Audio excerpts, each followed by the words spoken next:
YouTube, what's up? It's your boy Mark Clark. I'm gonna tap in today and just have a little bit of a normal conversation.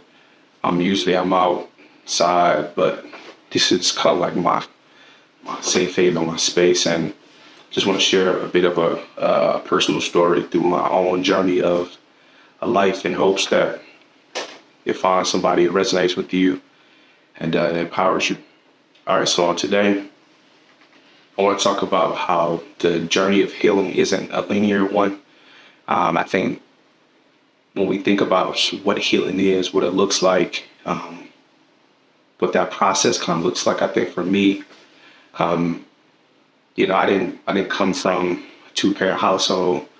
I didn't have both parents in the household. My mother, she was in and out doing her thing when I was younger. I didn't find out who my father was until I was 14, who actually happened to be my uncle's best friend. And so see this person growing up around me thinking that he's just a family friend and then find out when I'm 14 that see that's actually my father. So you can probably see how at a young age that could be very demoralizing that you're thinking and perceiving that it's one way, it's really not. And also seeing that my mother told me that my father was this man that I believed to be in prison for, I can't even remember. So thinking that one, my dad's in jail, he's out around my life, but coming to find out my father's been around me pretty much this entire time, but not even recognizing, but no one's actually telling me that like this is actually who your father is, and then finding out when I was 12 that my mother was actually adopted. So going through these very traumatic things at a very young age and not really having the space to process these big moments in my life, it's very hard for me. And I think, as it pertains to like the relationship with my mom and feeling as if like the first woman in my life lied to me about something that's very, very, very important, something that I craved, that I really desired as a child. And then coming to find out that what I desired as a child, that relationship with my father, he was actually there and present. But because of whatever weird agreement or whatever they had, not telling me wherever, and how that affected me. And then even in my attempts to try and build some type of relationship with him, nothing ever came of it. So the last time I seen it or talked to him when I was 14. And so I'm in my 30s now. So, and now being a new father and taking on that role and responsibility head on and facing it with the challenges of ups and downs and not really knowing what to do, but just recognizing that the goal is to provide my daughter with this space to express herself, to provide her with the tools and the resources and what she needs to be a strong Black woman in this world. Knowing that society doesn't get too craps about Black women. And yeah, just navigating these feelings to making sure that I'm not passing any of this down to her, to making sure that I'm providing a healthy household and trying to model that and not being able to see what healthy marriages and relationships look like. And so processing all of this stuff from young adolescence to now grown men adulthood, it's been a lot, you know what I'm saying? And yes, I'm in therapy and I've been,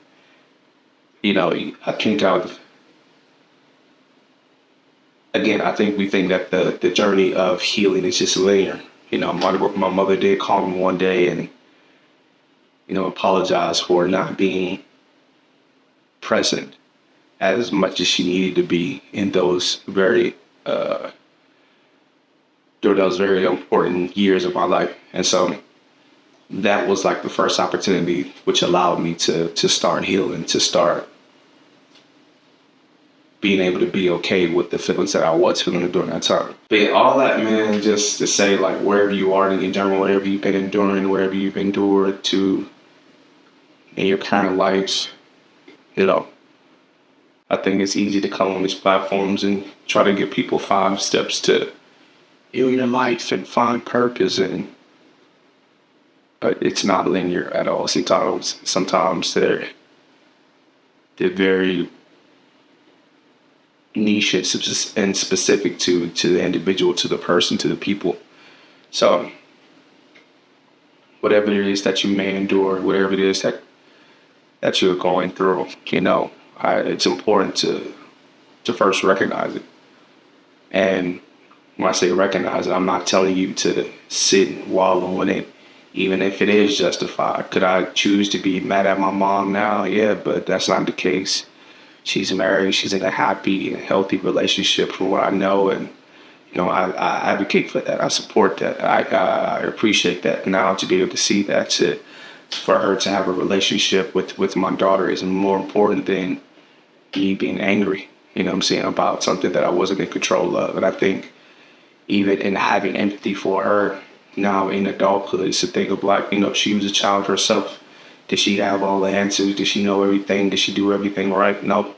I think even in that, like, we aren't perfect people. We are all flawed. We all are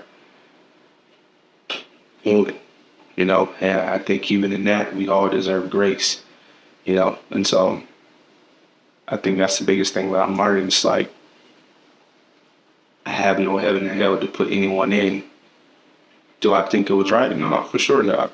But,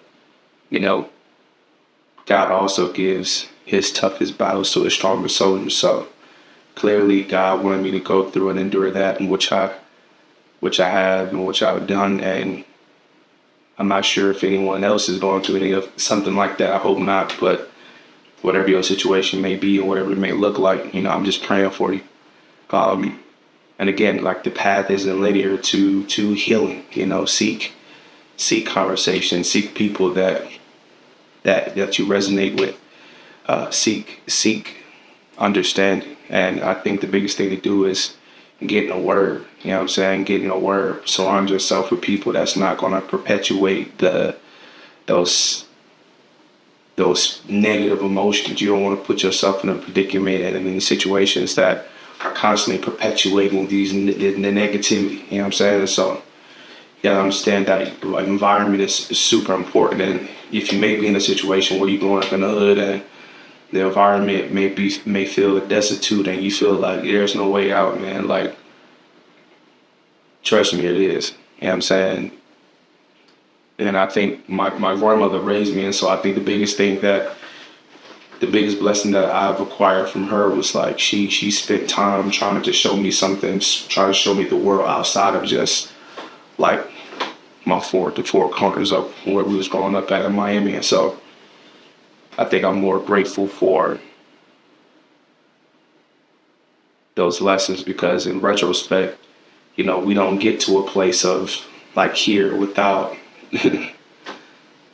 without the challenges, without the muck, in a sense. You know what I'm saying? And so continue to empower yourself wherever you may be at in your journey, wherever you may be at.